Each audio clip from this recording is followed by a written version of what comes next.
Nice.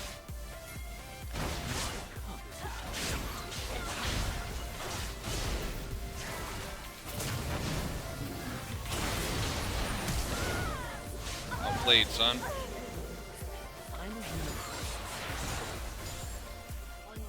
Outplayed, son.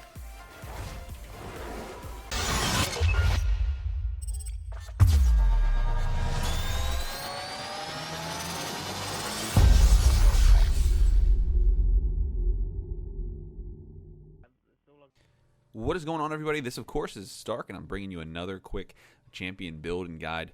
And today we're going to be taking a look at Vladimir, the Crimson Reaper, otherwise known as Vlad the Impaler, the champion modeled mostly after Dracula, and one of my new personal favorites. And we're going to be showing you a quick build path and just some strategy as far as playing him top lane or mid lane, because he is really strong right now. So we're going to get right into it. He is an ability power mage, mainly top lane. He's not super difficult, but if you don't really know what you're doing, you can get into some trouble. And he has a couple different counters and people that really can make his life difficult. But we're going to get right into his abilities. His passive is called the Crimson Pact, and every 40 points of bonus health gives Vladimir one more ability power, and every 1 point of ability power gives Vladimir another 1.4 bonus health. So it's kind of like a back and forth kind of thing. The more health you build, the more ability power you gain, and the more ability power you gain, the more health. So it's just like a awesome ability power tank thing. It's freaking sweet. His Q is called Transfusion, and whenever you click on a minion or a champion, you're going to draw their life, and you're actually going to take their blood and give it to you so you can get your health back. So if you're being poked down, you can continue to farm, or take their health and be like, hey, that's mine, I'm going to take that back from you. His W is called the Sanguine Pool, and it's where he sinks into a pool of blood and becomes untargetable for 2 seconds. It's freaking awesome. It's called the Troll Pool, the Vladimir Troll Pool. I'm sure you've heard of it. And basically, if you do that, you again become untargetable, and you also slow the enemy or minions, anything that you're underneath. So it's really good to get away, to escape ganks, or to wait until your cooldowns come up so you can continue to do more damage.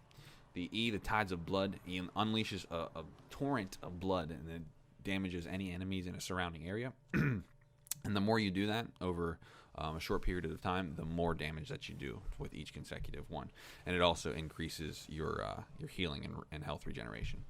His R, his ultimate, is called the Hemoplague, and it infects a target area, so a small target area, anything that's under it, whether it's minions or champions, it infects that entire area and basically marks them, and they take more damage. So everything in that area takes more damage while they're marked with the Hemoplague, and then after a short time, it does like a burst, almost like Zed's death mark. It does a burst of magic damage, and a lot of times you can really pop people with it. As far as his build path goes, what I normally like to do, and what pretty much everyone does, is they build Will of the Ancients first. They go straight from Doran's Ring, 2 pots, straight into Will of the Ancients, and then after that, you can kind of pick and choose. But again, remember that his passive works off of health and AP, so you want to stack AP, you want to stack health if you possibly can. So he's kind of like a tanky top lane mage. But I go Will of the Ancients into Zanya's Hourglass, possibly even a Void Staff after that. Rabadon's Rylai's Crystal Scepter is really good on him because of obviously the health, so keep that in mind. You can kind of play around with it. You get the Sorcerer's Shoes and just wreck face from top lane or mid lane or wherever. Yeah, you want to take a look at the runes. I have specific Vlad runes actually, just because I like to run Marks of Magic Pen, just to have that extra magic damage, as well as Glyphs of Scaling ability power. So other than that, it's pretty standard. You have your ability power Quince and your armor seals, mostly because you're going to be up against AD tops for the most part. That's what happens a lot of times, because you have those tanks, and you can just really wreck some tanks' faces. Like if they're not playing properly, you can solo kill like Nasus in lane. Just keep poking them down, go all in. But yeah, that's about it, guys. Vlad's really fun to play, and if you're looking to gain some quick elo, obviously this isn't for your higher elo players. They already know what they're doing. But if you're looking to gain some quick elo and learn a fun champion, Vlad is definitely the guy for you. If you have any questions or concerns, definitely leave them in the comments section below. More champion guides and tips and all kinds of good stuff coming your way soon. But that's about it. I'm out. Peace.